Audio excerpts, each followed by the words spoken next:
Let me press OK. Hello, everyone. Thank you for joining, or you will be joining, for attending this workshop on how to make your Canvas a little bit more inclusive to your students who, IBC is super diverse and they all have varying needs. So my name is Vanessa Marquez. I'm a DSPS counselor and a learning disability specialist. I'm Tim Van Norman, the instructional technologist here at Irvine Valley College. And yeah, we've been asked to talk about universal design, inclusive Canvas, how to make your Canvas much more inclusive and work well for your students. Yeah, so first I want to just start off by reviewing what universal design for learning is. The framework has three basic principles, and within these principles, they actually have a lot of layers. But for today, we're just going to highlight the ones that are most relevant to Canvas. But if you wanted to delve deep into UDL, you can with all the layers, but today we won't do that. The first one is multiple means of representation. So that's the what of learning. So UDL encourages presenting information in different formats. For example, text, illustration, audio, to accommodate the diverse learning styles, abilities, and preferences. Whether they may be audio, visual, sensory, or even have disabilities. It's going to providing multiple modes of representation is going to reach out to a larger audience. So the second one is multiple means of engagement. So this is the why of learning. So why are we teaching this to our students? Why would they be interested? How are we going to motivate our students to persist through a 16-week semester when it feels like the 20-week semester sometimes? And how can we do that? Well, we can build learning communities, we can tap into the students' interests. And then the last one is action and expression. So multiple means of action and expression. So that's the how of learning. So how are the multiple ways that students can demonstrate their knowledge? So as we go on to the next slides, we'll go through each principle and provide examples on how, that all fits in. So with action and expression, you can do that with different types of assignments and assessments. And I like to use the word assessment, Tim. I don't like to use the word test so much, but I feel like the terminology test kind of scares students, but the word assessment is just like, hey, we're just going to assess where you are and build from that. Okay, so everyone's wondering like, why is there a remote on the screen? Well, when I think of universal design for learning, I think of a universal remote, because a universal remote can be programmed to any TV. And I feel like that's how UDL is. UDL can be programmed to any pedagogy, any teaching strategy. You can just build it in little by little. Nobody needs to be an expert at universal design. I am by no means an expert. I have some background in it. I did some work in grad school on it. But I am not an expert. And I don't believe anybody has to be. I think that little changes, if you took two things from today's presentation and incorporated into your Canvas, I think that's huge. Tim, do you have anything to say about that?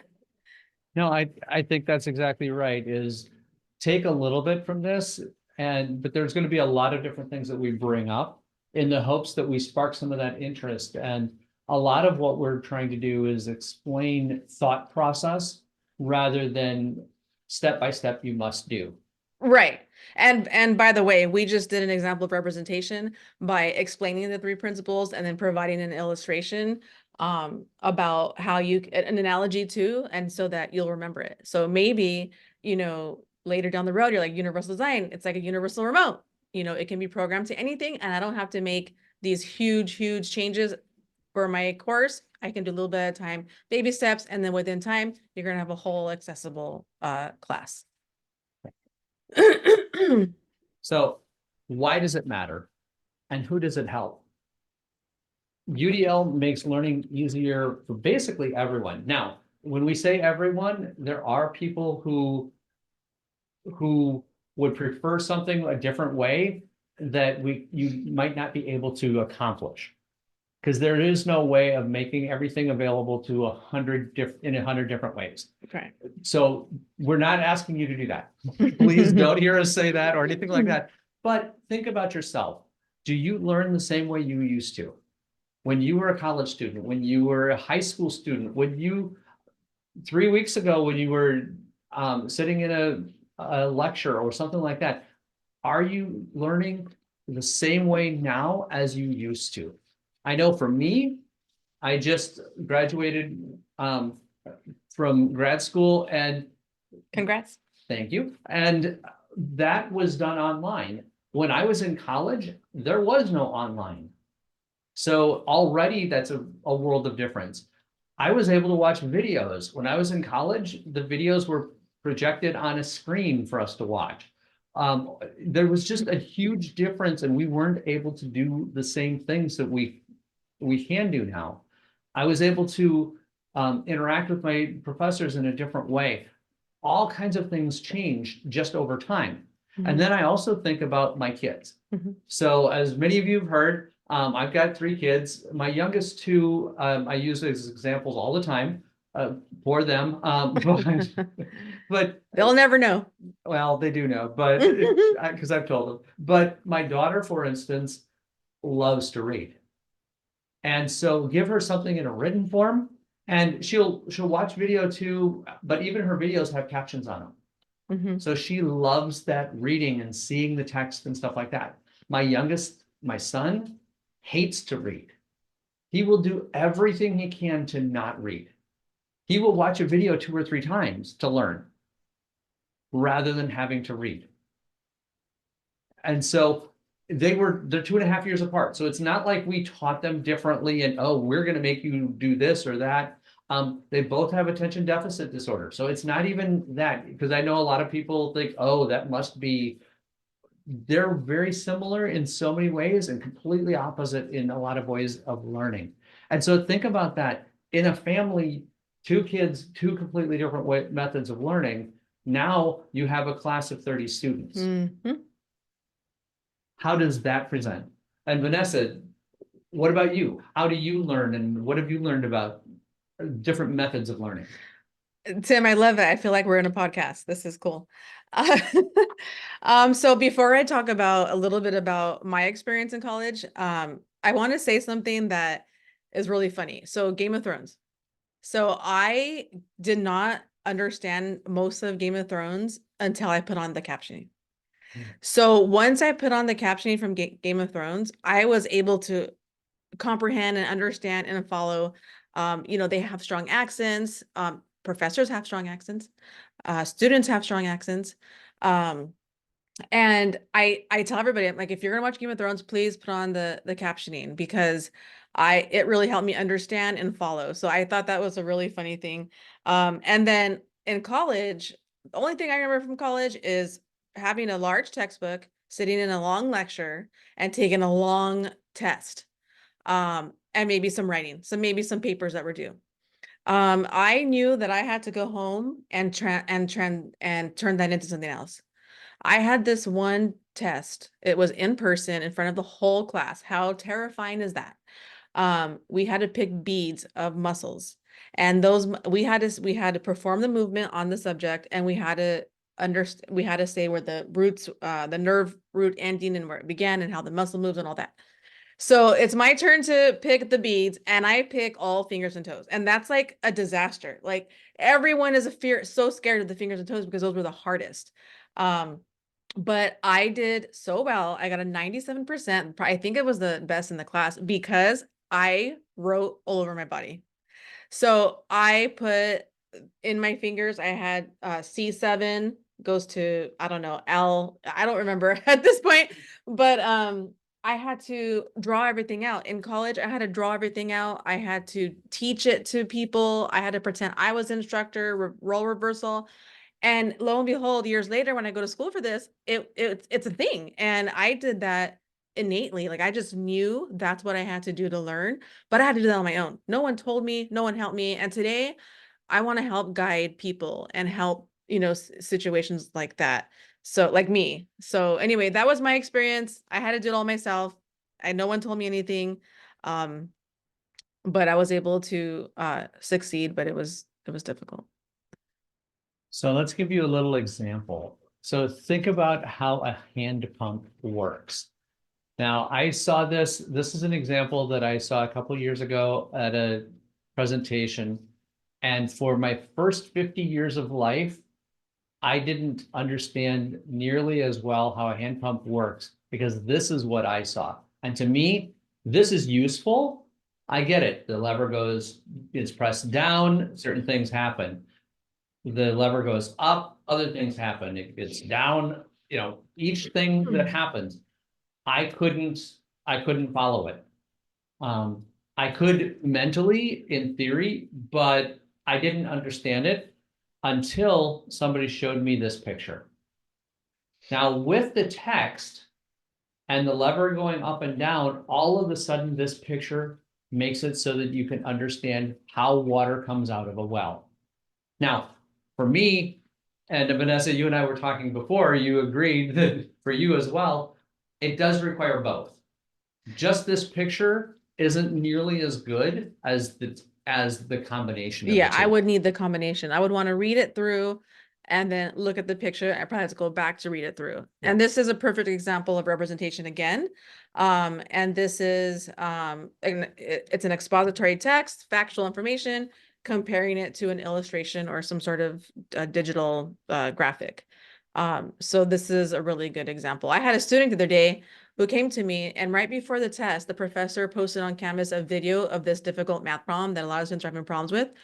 And the student was like, I'm so glad she came on and posted that video of herself solving it. And I was like, that is so cool. That is so universal design. And by the way, we're showing you all this whole part of our presentation is also engagement, because we're trying to tell you why it's important to maybe incorporate some UDL strategies into your class. Absolutely. So why is it important? Well, one reason also is cognitive overload. So think about driving at night down the freeway. I used to do this a lot. I love driving at night, but if you're driving at night on a really busy freeway, you got lights coming at you, you got lights going away from you, you got the lights on every side. And I mean, it's what rush hour traffic is. Why do people hate rush hour traffic? Because it's cognitive overload. There's so much, you get mentally exhausted because of all of this overwhelming information, all coming in at once, makes it difficult to process. It's not relaxing. I haven't ever heard of somebody who says, oh, I relax the whole way home as I've got all these cars whizzing by. No, it's very stressful. And why is it stressful? Because they got a lot of different things going on. And so think about that from your students. If your students already know everything in your class, they're not going to be stressed about your class because they already know it. But then again, why are they taking your class? So think about how would this affect your students and what can you do about it? So think about Canvas. So we're going to get into some, as we go through this, we're going to talk about different things having to do with Canvas. One of them is minimize the course navigation. You don't need to have every single possible thing show up on the left navigation in Canvas. In fact, I suggest things like home, modules, grades, and maybe people. Syllabus is optional. Okay, that's 5 things. That's it. You don't need your assignments showing up there and discussions and quizzes and pages and files and all of that stuff. Why do you not need those? Because if you design modules well, you're going to give them everything they need, when they need it, how they need it. And we'll talk about that a little bit too. But this minimizes that extra, oh, but should I click on modules or should I click on assignment? Should I click on, it just gives it to them in the way you want them to. And so just minimizing course navigation can be huge. Yeah, time and time again, students, that's probably the second most, that's the second complaint that I get a lot is they didn't know it was due. They didn't see it in a separate what is that called on the left? it's Navigation. the navigation, like Mhm. they didn't, it wasn't in the weekly module. They had to go to a separate area or they just didn't see it. So I can tell you firsthand that students do struggle with navigating Canvas. So think about your pages and stuff like that. And I know people do this all the time, but using a variety of colors, just even reading this sentence is probably driving a lot of people nuts. Right? Putting it together was frustrating for me because I'm like, no, you never want to do this. But I wanted to give it an example. Using a variety of colors, especially in text, is really distracting. It's it's not good for all kinds of different reasons, but I understand why you want to highlight things, you want to draw attention to things, stuff like that, but do it in other ways. Black, bold. Bold works wonderfully. Italics can work. There's just different ways. Heading, chunking, which is the next one, works really, really well. And then even using bullet points. Again, makes things look cleaner. I love bullet points. Oh, yes. Absolutely. In fact, I usually would have them on this, but I thought, no, I wouldn't in this case. But bullet points really draw that attention that you're looking for, rather than it being a whole paragraph of content that's coming at you. So now let's take a look at what I was talking about with modules. Mm-hmm. I love it when I see modules that are laid out that have standard naming. Module 1, 2, 3, week 1, 2, 3, essay 1, 2, 3, whatever it is in your course, let the students know and keep it consistent. So you see in this case, you see module 1 all throughout this whole thing. Nobody has any question as to which module they're on when they see this list. Then also standardize your organization. Now, this to me is one of the greatest things you can do for you.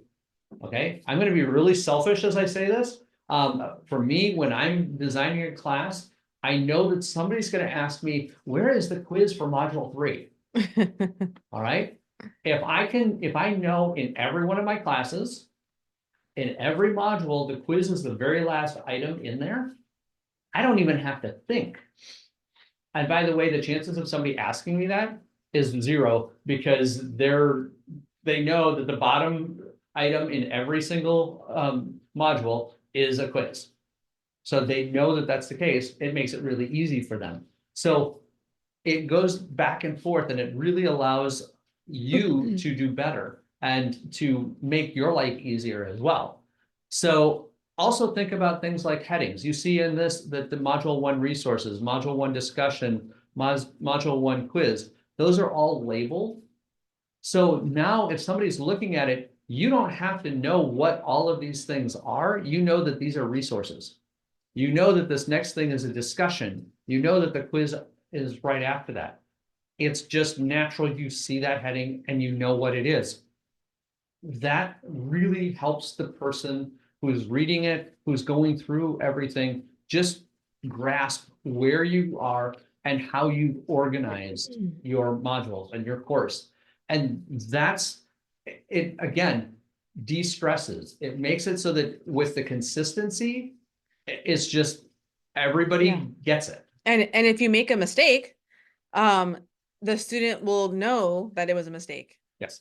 Right? Because I had a student come to me saying, it's the wrong chapter for the wrong quiz. And so they opened up their modules for me, and I looked all the way down. I said, well, it's super structured, so there's no excuse why, you want you didn't take that quiz. You know what I mean? Because it was all in order, and I told the student like that was a mistake. You know what I mean? But so anyway, I feel like it solves a lot of these like little intricacies, these little problems. If everything lowers cognitive overload, students have enough things going on. You know what I mean? And I love UDL because it's holistic. So yeah, that I think organization is super important. So aren't we really talking about accessibility? Yes, and more. Okay. There's a lot more to it than accessibility, but why is accessibility even important? Well, according to the CDC, this is not numbers that I make up, but American adults, 27% of American adults have a disability or will have in their adult life. That's 1 in 4. In a family of 5, that's 1 to 2 people. Who are diagnosed. And those are the ones that are diagnosed. Exactly. And that can be throughout their life. In California, the statistics aren't any better. In fact, they're worse. Yeah, we're giving you the why right now. So this is why accessibility is important. That means in a class of 40 students, 10 of them may have a disability. That's a lot. Yeah, who are and not even just disabilities, Tim, but there's people who have heightened sense, they just are sensitive to certain things like sound or vision, or they're just sensitive people, and it's not necessarily a diagnosis, but a lot of these strategies could help those students as well. So one of the things that I often talk about is when you're doing a video, one reason for captions is maybe you have that single parent who just got the baby to sleep. This is their first time to be able to watch I hear you. watch a video, to see what you are talking about, and all of a sudden you come out really loud and you're talking really loud and the baby's now awake. Guess what? The next time they can study is hopefully the next night. Okay? Yeah. They've just lost the opportunity. Now, captions at the bottom, they have those up. Maybe they can have it on so they hear it a little bit, but it can be a low tone. And it doesn't have to be that, really loud so that they can hear it, because they can't see, they can't read. So that alone, and by the way, that has nothing to do with disability. That's a perfect example of how it's reaching out to more people. I go through that all the time. Late at night, it's my only time to go on social media. And my son is sleeping right next to me, and I can't have the volume on. And the videos that don't have captioning, I want to get in there and comment, like, but this is a perfect example of captioning just reaching broader audience. So what do? I just scroll right through that person who doesn't have the captioning. Because you don't have a choice. Yeah, I Because don't. you're sure not going to wake up your kid. Yeah. No way. Okay, so if we look at DIA, if we look at UDL through a DEIA lens, we can see that the framework values the importance of culture, diversity, linguistic differences. So like for cultural relevance, you want to select materials and examples that resonate with your students. You can choose a wide variety of articles, give them, the whole point of UDL is choice, okay? Choice and flexibility. So why not have a pool of articles with different subjects that relate to students emotionally, culturally, socially, so they can pick from. Pick authors for your texts that are diverse, dynamic. We know who our student population here is on campus, um, you know, UDL really emphasizes of bringing that in, bringing culture into your coursework, to the environments. And that goes to the second one, collaborative and inclusive learning environments. UDL is big on having your students engage with each other. And in Canvas, you can do that. Obviously, we all know that there's discussion forums, but there's also Pronto, and Pronto is cool because you can do groups in Pronto, right, Tim? You could do groups, and as well as thinking about the student. We have how many students that are international? And by the way, just because they're not international does not mean that they are comfortable speaking in English and learning in English. So we have students from all over the world that are here. And from that perspective alone, something like Pronto is great because the student can hit a button and it'll translate the English into their language. And when they respond, they can respond in their language and it'll translate it back to English. That's like one of the roots of UDL, and that's amazing. And you know, it's easy to just say, okay, I'm going to put on Activate Pronto. I think we talked about this a little bit later on, but it's getting involved too and encouraging these learning environments and these learning communities. Because when I think as a student, when you see your professor comment on your discussion or they jump in the Discord, it's like, oh, like they're here, they care, you know, your teaching style, your pedagogy, your knowledge is nothing without knowing that your professor cares. And this is a way to do it. This is a way to especially if it's an asynchronous course to get involved. UDL also recognizes the learner variability. It understands that intrinsically, you know, it doesn't, people do not all start from the same place. Okay, so we know that people are come from different areas, you know, they have different backgrounds. You know, this is why the importance of accessibility, you know, is in play. And we have, you know, we have programs, and I don't think we put this in the PowerPoint, Tim, but you know, Read and Write is a really good program for people with different backgrounds and with learning disabilities and different types of print disabilities, because you can put that thing on and it'll read your essay back to you. I remember when I was doing a training on Read and Write back in the day, I was an intern and I had to teach the whole campus on how to use it because it was available for everybody. And the people who really, really gravitated to it were people ESL. So, you know, Read and Write, we can put the link on the last slide later when we send this out. But I think that's a really good tool to use for your students and have it linked onto your campus page for students to download it. And then lastly, you know, varied assessment methods is the root of UDL. So providing that student options so that they can go off their abilities, they can go off their preferences, giving them choice in assignments, giving them choice in how to do their assessments. Do you have anything to add to that, Tim? Well, thinking especially that varied assessment method, think about the especially the varied assessment methods. Think about the ability to create an essay or to present something or to do a video. Realistically, for you, it might actually be easier to have them present in class or to do a video because it's a one-time deal and they're done. But a lot of people only offer essay. Give them the choice. Now, does that mean that everybody's going to want to present in class? No, there are some people who would rather write an essay. What about doing a video? What's the difference between a video and presenting live in front of a class? That's a world of difference to a lot of people.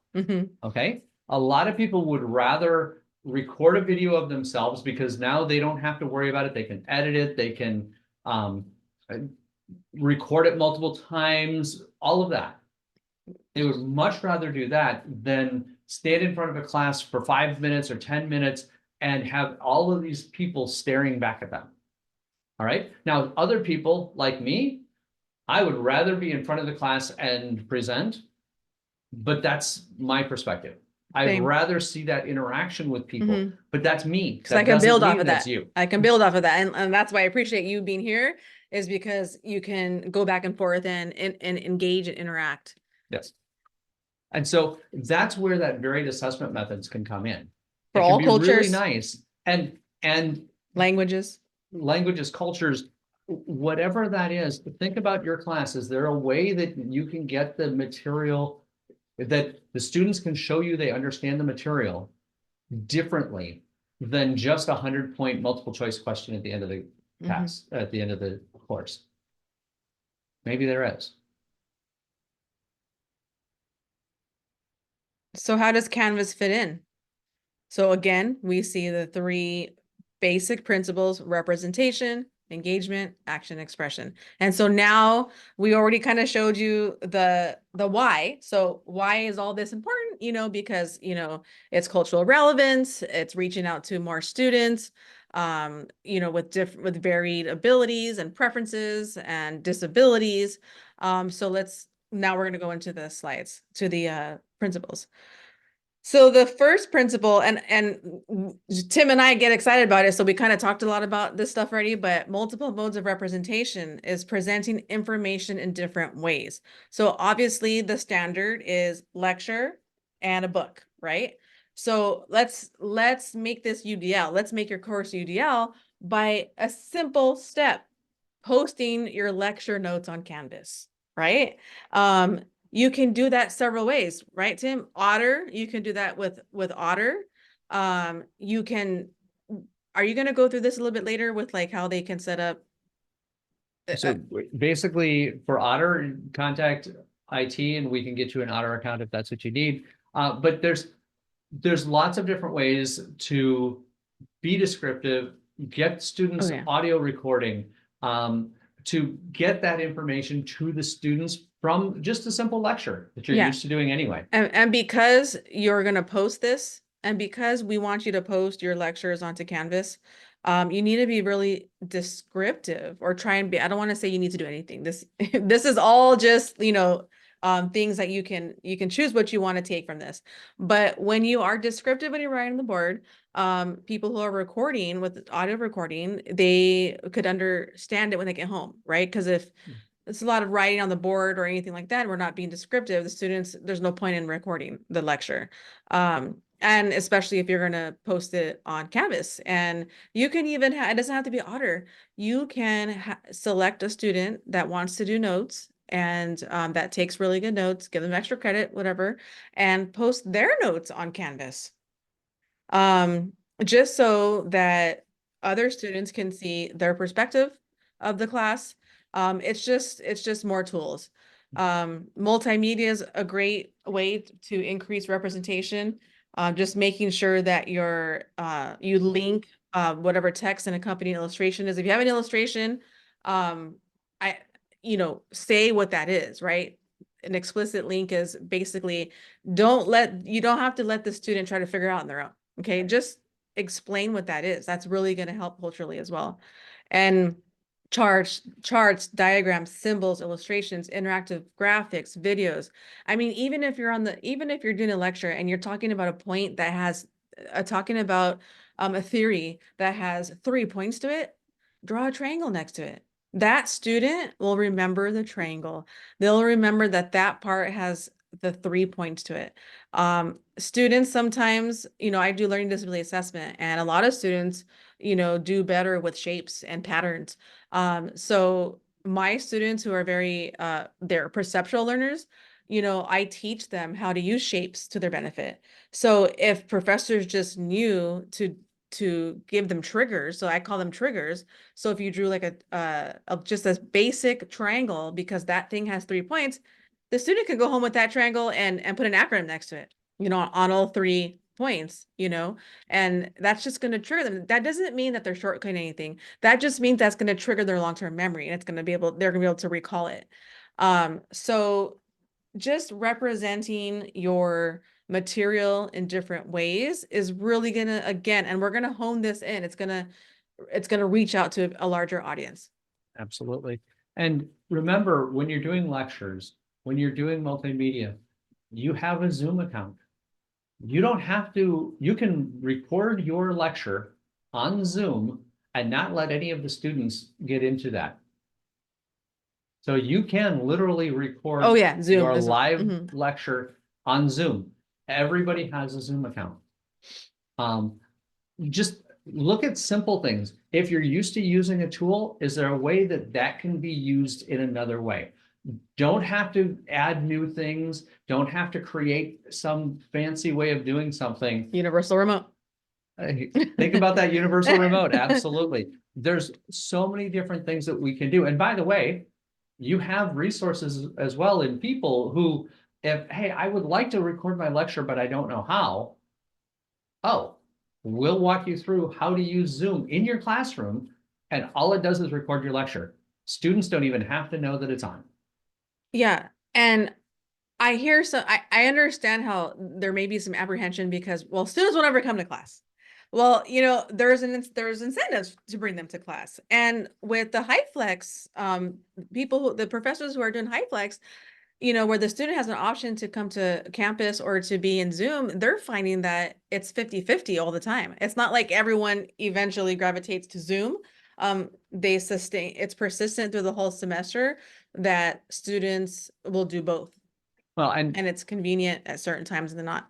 one or two of them have found that when they had an online class and were able to offer, oh, if you'd like, you can come into class. Half of their students came into class when they Wow. had signed up for an online class. So we are seeing that after the first couple of weeks, there seems to be a standardization. But think about the other part. So we're talking UDL, we're talking multiple means of presenting information, the high flex, where you're both in person and online at the same time. Well, what about that student who's got COVID or has the flu? Do you really want them coming into class because that's the only way they can take your class? Or would it be better for them to be at home, not getting anybody else sick? And hopefully they're going to be in class later, but at least they can participate from home. So there's options that you can create if you want to. Smart pin. There's just so many different possibilities that we want to encourage you to think about presenting that information in a way that's right for the student, and hopefully at the same time doesn't create a lot of extra work for you. So a little bit more on that. Let's talk about textbooks. Yeah. I mean, back, it was unheard of for me back in the day to have a book that accompanied with like the read aloud tool. But a strong UDL strategy is to have the text and books have the text to speech options. You can even add an audio file to your readings and instructions on Canvas. And I think Tim will have a picture of that later. Provide multiple document formats, PDF, MS Word, HTML. People who are using assistive technology, sometimes they're more compatible with different formats. Okay. And then if you want to say anything on that, Tim, before I go. Yeah, well, so also think about how your students will use it. So if you created a Canvas page, which is great, and fits accessibility really well, but your document, what you're trying to give them takes 5 pages. If they're going to print it, do it as one Word document or PDF rather than have multiple pages. Why? Because that just simply being able to print is one step. Now, you can do both. So much the better, okay? On the first page, hey, here's the document. Otherwise, you can just hit next at the bottom and you get to page 2, page 3, page 4. That type of thing works really well, but give the students that option. But if they're going to print it, give it to them in one document. You've probably created it in one document anyway. And so it's just easier to just give them a link. So make your life easier, make their life easier. You don't have to add a whole lot of extra work for yourself. No, yeah, it's not that much to I mean, when I save something into a PDF, I have to save it. The computer makes me save it to a Word document first anyway. Like you have to save it to Word and then to PDF. And I get it. Sometimes, you don't want your students manipulating a document. I don't know if there's a way to PDF. I mean, a Word document can always be manipulated, right? If it's sent out. But I mean, if it's not that important, give them the option. It's flexibility with limits. That's the whole premise too. I'll get into that a little later. But also just providing examples of exemplary work of past students. I know that would have really helped me in college, is kind of seeing an example of what it should look like. Yes, you want the student to use their own creativity, but having a reference point really helps a lot of students to trigger their imagination and their creativity. So a module of past work on Canvas, Great idea. golden. Yeah. And I mean, think about it as well. When you are going to write a new document, Do you go back through and look for, search on the web? Hey, what are good cover letters? What are good business plans? What are good, give me examples. Well, you now have that ability to give that to your students. Here's a good example. Don't rely on what the internet's going to show Exactly. Because we all know how accurate the internet can be. them. Okay, so the next mode, the principle, multiple modes of engagement. So how are we going to stimulate the interest and keep that motivation for learning throughout the whole semester? So this is probably the most difficult one. But you can use your Canvas modules and the tools to keep the learner engaged, like again, reading topics that relate to them emotionally, socially, and culturally, breaking down these large assignments throughout more than 1 week so they can, you can chunk it. You can chunk different pieces. And I know a lot of you guys already do a lot of this stuff. And what you don't realize maybe is that it is UDL. But sometimes we need a little reminder of how different things can help different people. Peer feedback is important. That really helps with building autonomy. Professor feedback is that okay. So earlier I said that was like the second thing I hear from students. The first thing I hear from students is the feedback, professor feedback. So I haven't, they're just clueless as to what their grade is. Now, I always say you should know what your grade is on your own. If the syllabus is, created right or with the breakdown of everything, the student's responsible for that. And I do say that. But if we want to be UDL and if we want to really support the student in holistically, we do want to provide that timely feedback. And you can use, and then Tim, you want to talk about speed grader? So SpeedGrader has the ability in it. And back, by the way, you can turn it in Feedback Studio. They have the ability to put notes, and you can highlight specific things and put notes on a specific area. You can do a lot of different ways of basically giving that feedback and being really specific for the students. Actionable. And that's actionable is even better.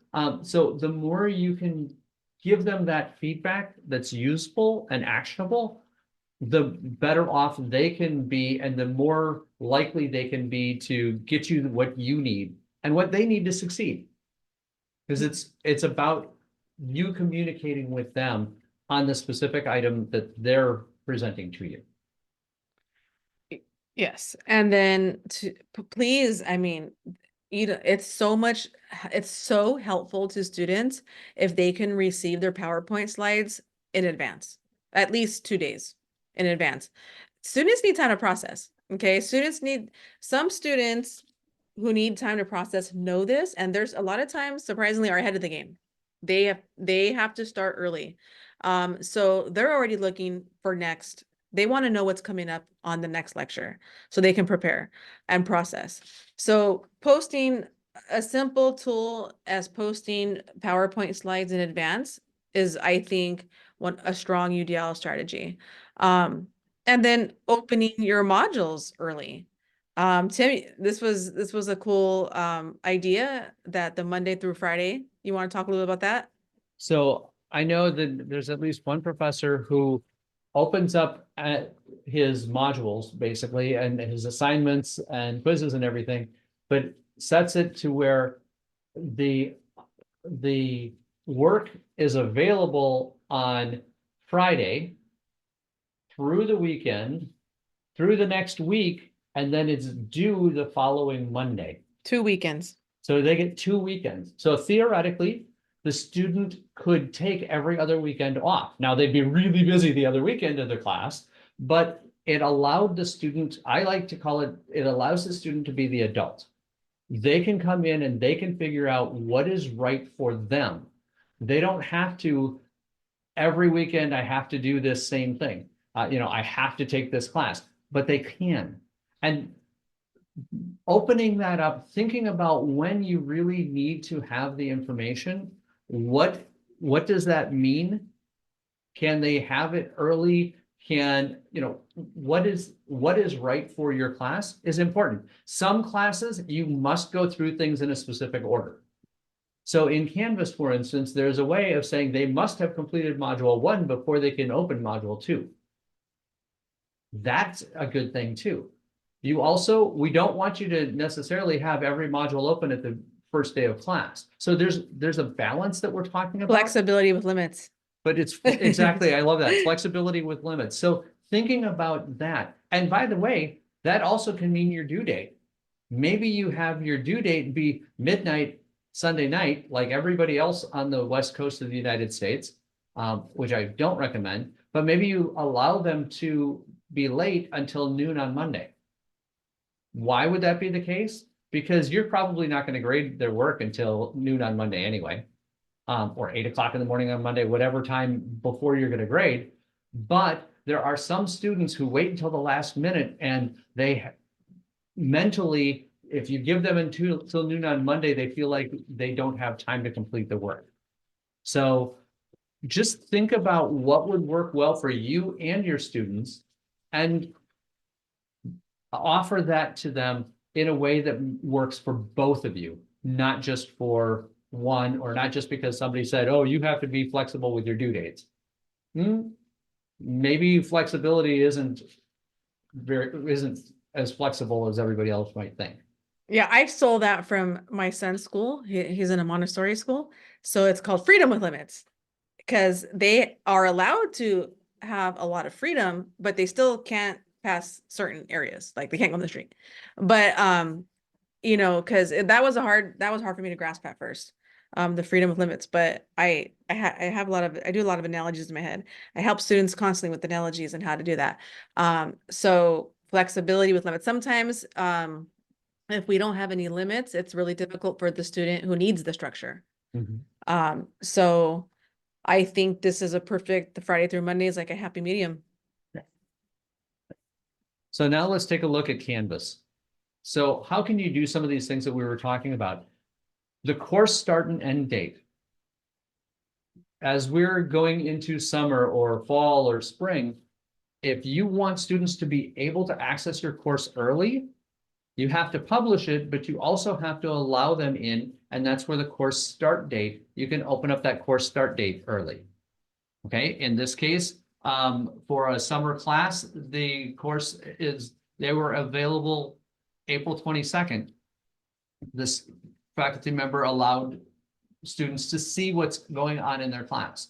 Now, they couldn't participate, they can't do work, but they could look at the syllabus, they could make sure they got the right book, they could be prepared for that first day of class early. I don't suggest this, but I want to show you that this can be done.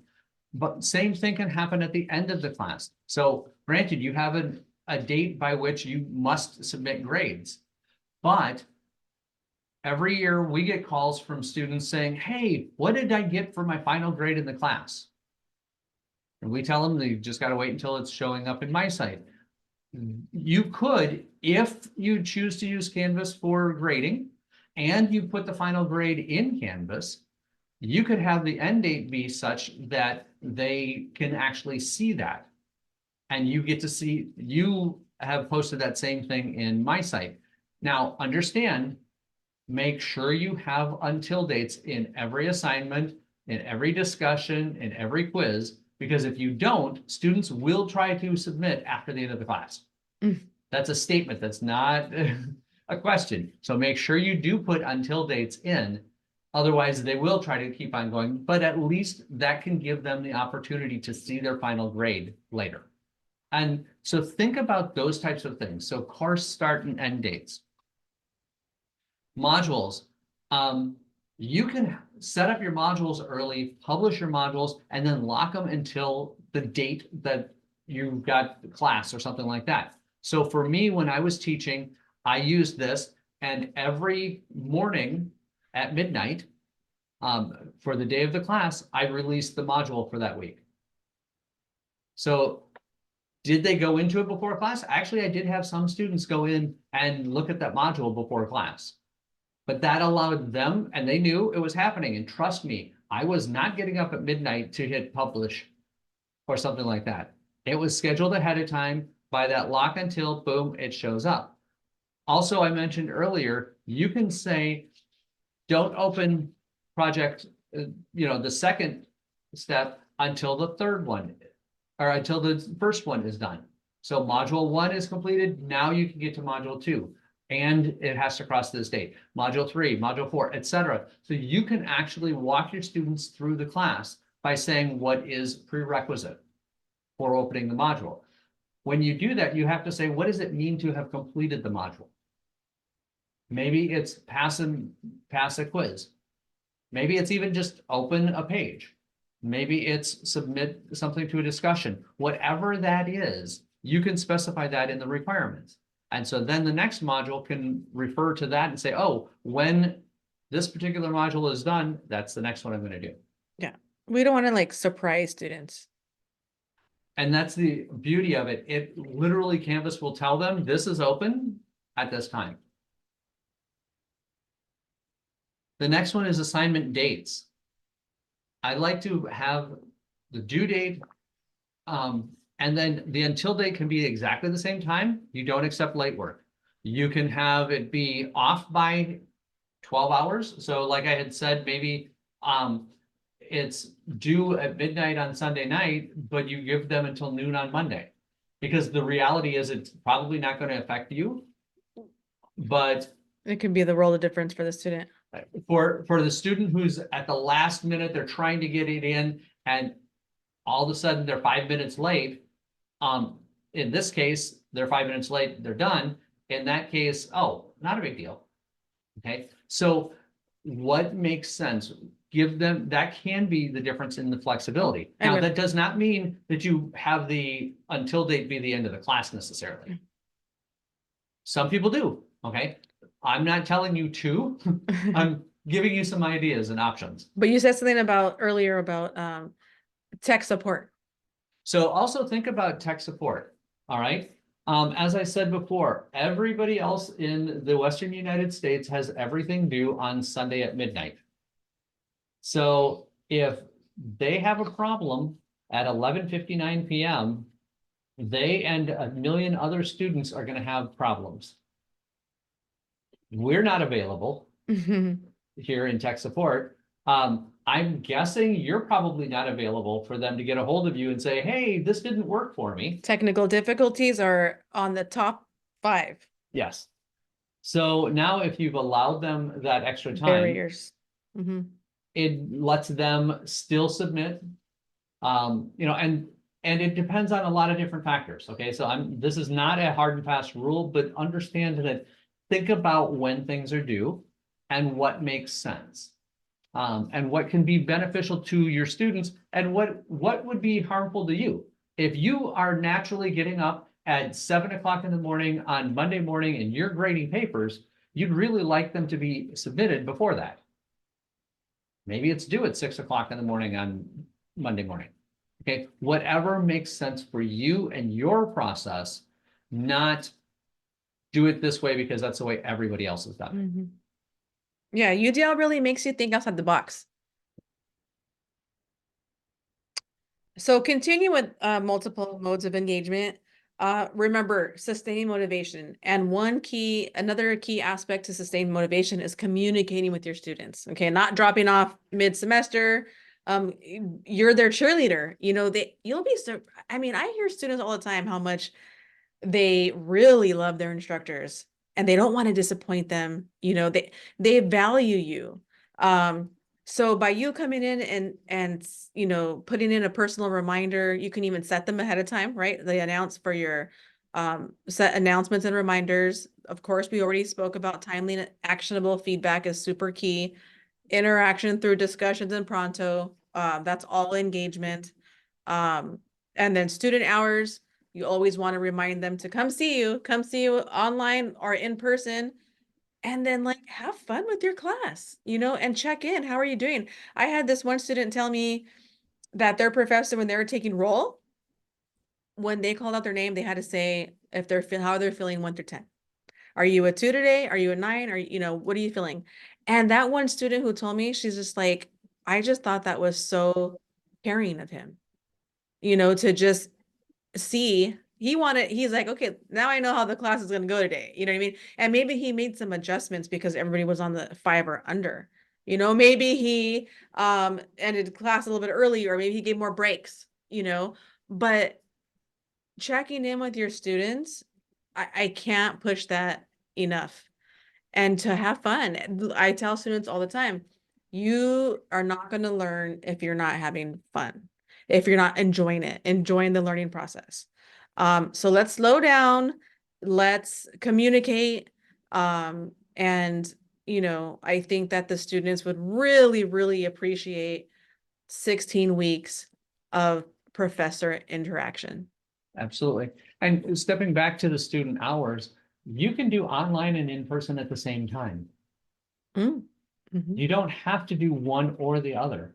So think about that. And so if you got students who maybe work during the day, can you have at least sometimes have office hours that are available and times when they could join you? So just think about how to engage your students that way. Now, honestly, I could say that for some people, having online office hours is great because they can get work done if the students don't show up. Mhm. But you should also think about the fact that in high school, many of our students are taught that to see a, a teacher in high school meant you were doing something wrong. And they come to college and we want them to come. We want them to come to office hours. We want them to ask questions. Understand that you need to communicate to them sometimes that this is a good thing. And that alone can be really life-changing for them. Because I know my kids, when they went to college, okay, what did your professor say about that? Well, I haven't talked to my professor. Like, well, why not? Well, what do you mean? Why would I talk to my professor? I'm not in trouble. I'm struggling, but why would I talk to my professor? I'm like, well, that's part of why, but you should be talking to him anyway. And my kids are not first gen college. All right. So I was telling them that, but that didn't matter because they had 12 years of no, you don't ever talk to your professor. When your parents talk to your teacher, that's a problem. When I have to go to the principal's office, it's all about this authority and this is a bad thing. Now, all of a sudden, we want them to think of it a different way. So Yeah. remind them that this is a good thing and encourage them to come. Some of them might not get it, but once they do, it can be really helpful. And reminders on Canvas. Come see me today. I'm here. I'm Yep. here. Maybe that's the only thing that the student needed to hear, to see. Mhm. And Pronto, you said that Pronto can, the professor can create groups. So in Pronto, the groups you create in Canvas can automatically load into Pronto. But you can also have separate meetings. By the way, you can have one-on-one meetings with students in Pronto. Students can have one-on-one meetings with each other and Engagement. stuff too. Mhm. So you engage, students engage. Pronto itself is about communication and getting that information across. So there's a lot of different tools that we've got, a lot of different ways, and we're constantly trying to evaluate and see what's the right thing, what's a good mix, to try to make sure that we have that ability for your students to be engaged and that you can be engaged. Because frankly, it's really boring to teach a class of students that never interact with you. Mm. It's really tough. So Yeah. step forward and you interact with them as well. Helps. So as we keep on looking at this, multiple modes of engagement, think about video. How do you record a video? Earlier, I said that you could use Zoom in your classroom and not have your students participate in Zoom, just record. That's really easy. You can do that on your computer at home. Whatever it is, Zoom is a really easy tool to use. Allows you to capture the screen as well as your image and voice and stuff like that. ScreenPal, same thing. ScreenPal doesn't require internet. Kind of a nice feature as well. When you have a video, you can have it captioned. We at IBC do have the ability for you to submit a caption request, and videos get the caption created for them. It's a really nice feature. You don't have to do the captioning yourself. That's amazing. You do have the ability to record directly in Canvas.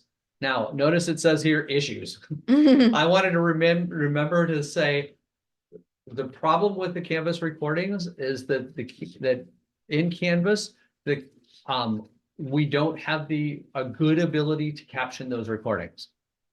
So be very careful with using Canvas to directly record. But Canvas, you can even very quickly do a recording in Canvas if that's what you need to do for feedback or something like that. Then Pronto, that little image, that's what you see on the left-hand side when, and that's what your students see on the left-hand navigation. They see that when they've got any course that uses Pronto. They simply click on that, and now they can look at all of their courses that use Pronto at one time. It's a really cool tool for engaging students. We've talked about it a couple of times. Yeah. So as we keep on going with the same video, images, that type of thing, images, make sure you put in alternative text. Why? Because you never know when somebody is not going to be able to see that properly. And that, by the way, can be because their internet connection is having a problem. It's not necessarily that they're blind or they're using a screen reader. There's multiple reasons why we do a lot of these things. Audio, provide a transcript. We talked about earlier, you can, when we get them captioned, you can request that we get a transcript. We can get you the transcript as well. There's auto captioning tools that are auto transcript tools that we've got that can generate a transcript very quickly. There's just things that we can provide you or that you already have access to that can get you to that next level of giving them multiple ways of being engaged. Yeah, and I have a student who showed me their Canvas page, and the professor has instructions and the little icon with the microphone, and she reads out the instructions. That's amazing. That's UDL at its finest. Absolutely. Love it.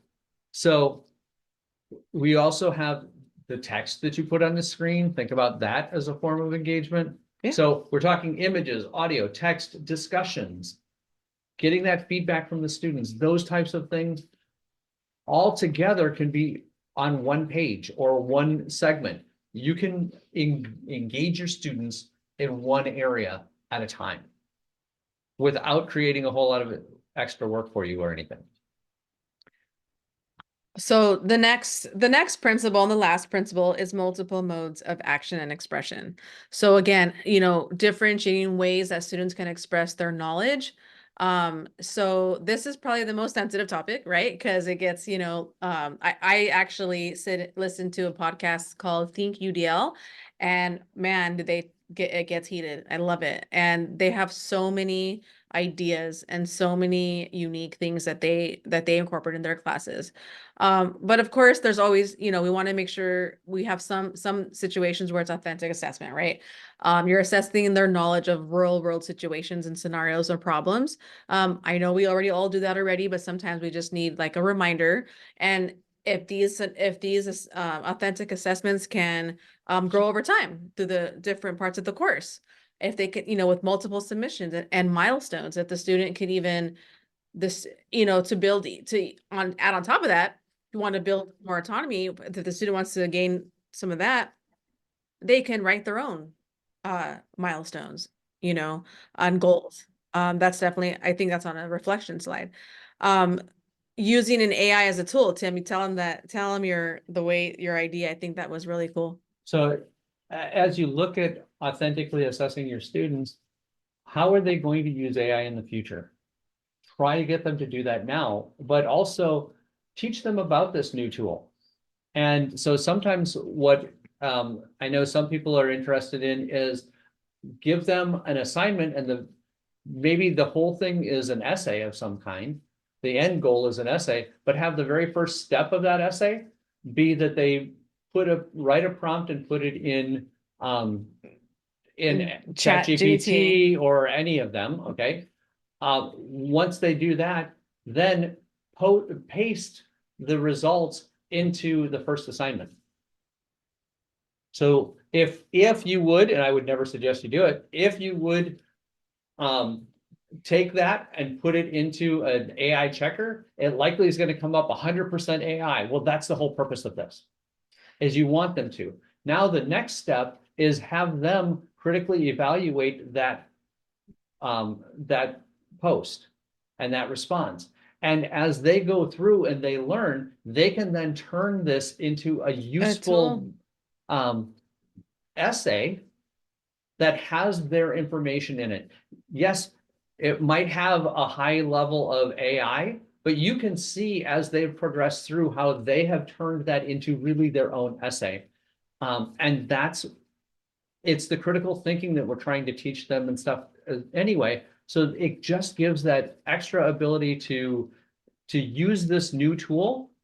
And frankly, as I hear a lot of people asking questions about AI and did students use AI on this and stuff like that, this takes that question away because now yes, out there. they did, but they're critically thinking through the process. So it's a great way to do that. And remember, as you're doing authentic assessments, don't deviate too much from authentic. And what I mean by that is if you're giving them an authentic assessment, make it be as close to real world as you can. Maybe not with all the details of real world, but don't create a scenario that could never happen. And the reason I say that is because for some students, they don't care. They'll just do it. Other students, if they already know something about the real world, and I'm speaking from experience here, I had one like this, an authentic assessment, and hey, how would you do this? And I got all bogged down in the fact that they gave a scenario that was impossible. And when I wrote to the professor and said, hey, this doesn't make any sense to me, his response was basically, that's what you were asked to do, just do that and don't worry about it. And so I had to completely change my thinking because in the real world, it would never have occurred. And that became actually a barrier for me in my studying because I'm like, but this doesn't happen. So be careful as you do that and just make sure that you created a real world scenario. Which, by the way, is a great way to assess. I'm not against it in any way. I love that assessment.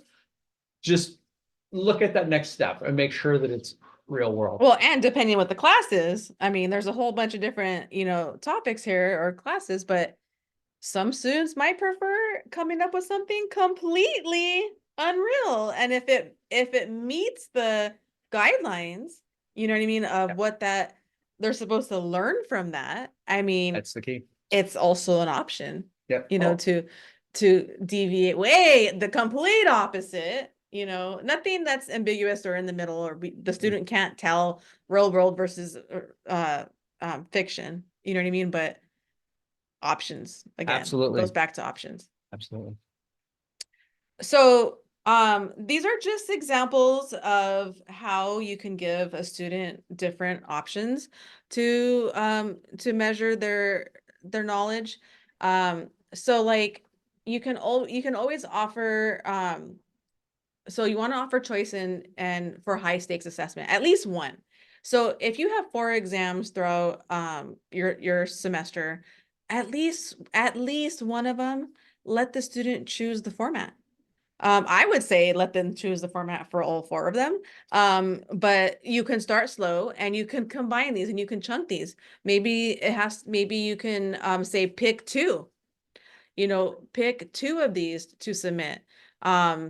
And for the group project, sometimes the student either loves group projects or they hate group projects. So if you give them the ability to do a one-on-one, I have students, it's not a common thing, but an accommodation that I've proved in the past is to to do one-on-one presentations Hmm. or to answer the test verbally.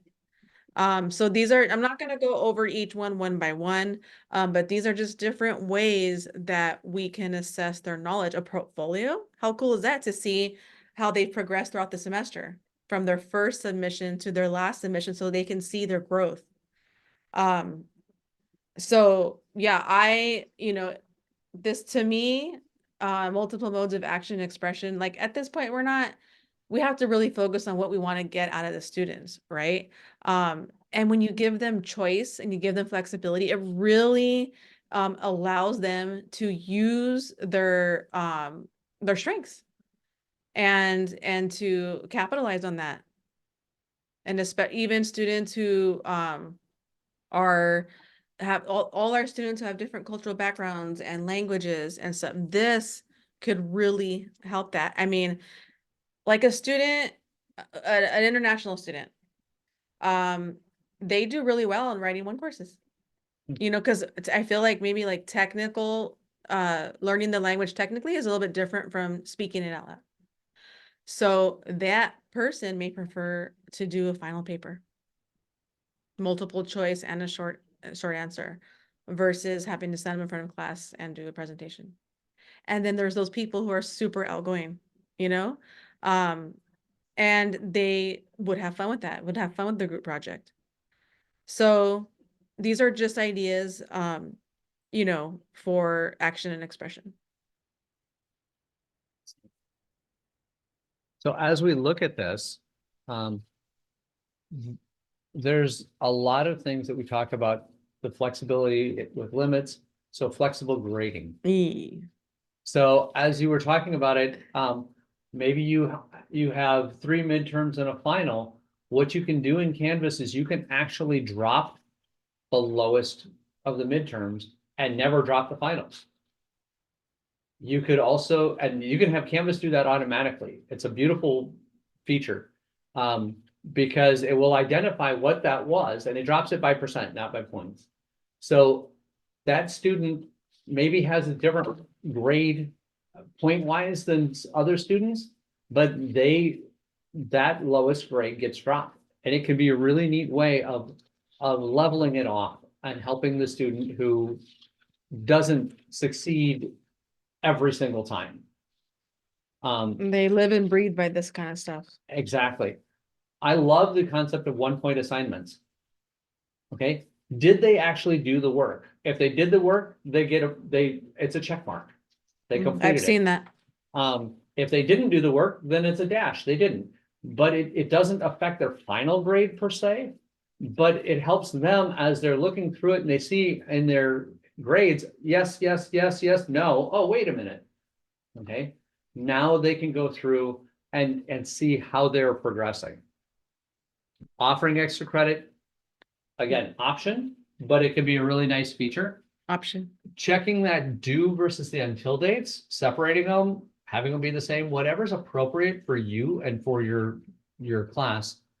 A weekly point system. So some people are looking at having, in the course of a week, you have to get 20 points.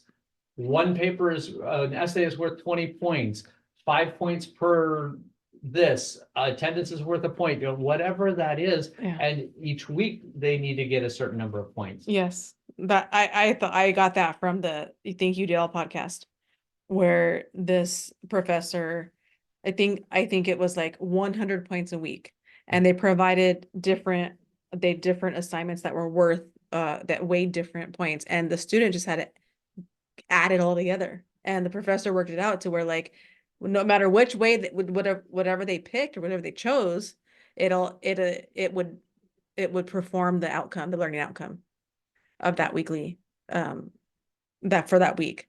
So it's definitely out of the box, and that one would take a little bit of work, but it's providing choice. Choice is what UDL is all about. If you take away anything from today, it's UDL is providing students with choice to build that autonomy. It's that flexibility with the limits, because you don't want just to have it be wide open and stuff. you do want to guide in that process. And then along that, this can probably fit into engagement too.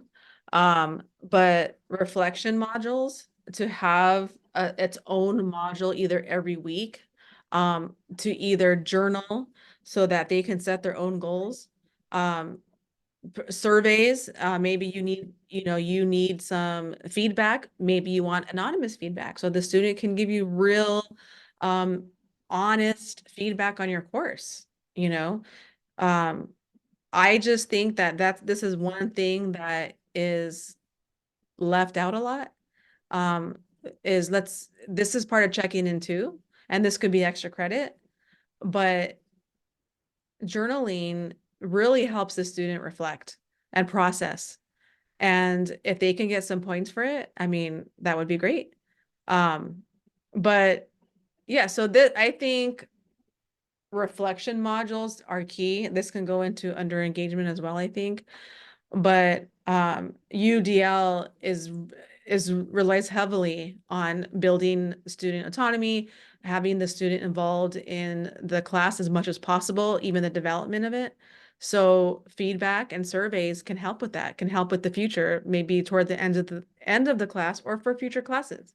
Just getting the student involved, it makes them feel like they have a sense of purpose and that they matter and their opinion matters. Um, So stepping back into accessibility, because this is all wrapping together. I know sometimes it feels like spaghetti, but it does fit together. We've got 3 different tools in Canvas, built into our Canvas, that can help with ensuring that your course is as accessible as we can make it. All right. So there's the Canvas accessibility checker at the bottom of every part where you have the description, every part of the rich content editor. At the bottom, it's got that little person in a circle. And if it has something that it recognizes as not accessible, a little red dot will come up with a number. And so you can see right away, oh, wait, something's up. Click on that and it'll help you walk through it. We also have at the bottom next to the save, there's Poke Tech. And you can click on that and it'll go through and it'll scan and it'll help you also fix issues, identify and then fix the issues that it sees on that page. There's also a separate Poke Tech scanner that you can run on the whole class. And then we have You Do It. You Do It is, we've had this for years, but it does the same thing, but it scans your whole class all at one time. And it literally lets you go in and fix it. You fix it. And as you click on that, it takes you step by step through text and contrast issues, images and links, headings and stuff. So lots of different tools that it utilizes to help you quickly go through and update your class. And frankly, it starts to look better already. Even from somebody who doesn't have a problem seeing it, it looks better. It's more consistent and things like that. So these are 3 tools we have already built into Canvas. You're able to use all 3 of them individually or at different times. So why would we have 3 though? One is because no tool is perfect. Even the 3 of them combined are not perfect. There's always gaps between them. They're designed to find different issues. Some of them are easier to use than others. Some of them, the fixes stick better. Okay, the ones that I've just suggested, all 3 of those, the fixes will fix your course and you copy it and it's still fixed. But other tools that other places have, they don't do that. There's also the additional tools that are built in. So each of these have different things that you can do with them. You Do It, for example, allows you to replace a file. And when it replaces that file, every place that file is used now uses the new file. So your syllabus, instead of having to find every place you've got your syllabus in your class, you replace the syllabus file and all of a sudden you got it all done. Things like that. So there's a lot of different tools that are involved. And so there's a reason why we have each of them. Plus, how comfortable are you? Get used to it, try things out. What do you like? What do you not like? And you'll get comfortable with one, and then you'll probably stick with the one. So that's part of why we have all three. Understand also when you scan these, there are errors and there are warnings. So if it's a warning, that doesn't mean it's actually a problem. Video captions is a good example. No system I've ever seen can actually read captions on a video and tell you if they're right. That doesn't exist. So often the systems will say, hey, check this video and make sure the captions are accurate. Okay, when you say it's accurate, then it saves it, and now it's not going to ask you anymore. But it's things like that that are on purpose so that you know, oh, that's right, I do need to make sure that this has got captions and that they're accurate. And the reason I say that is because, like I said, no system can actually read through and listen to the video and give you the correct captions at the same time. As much as many try, it's not 100%.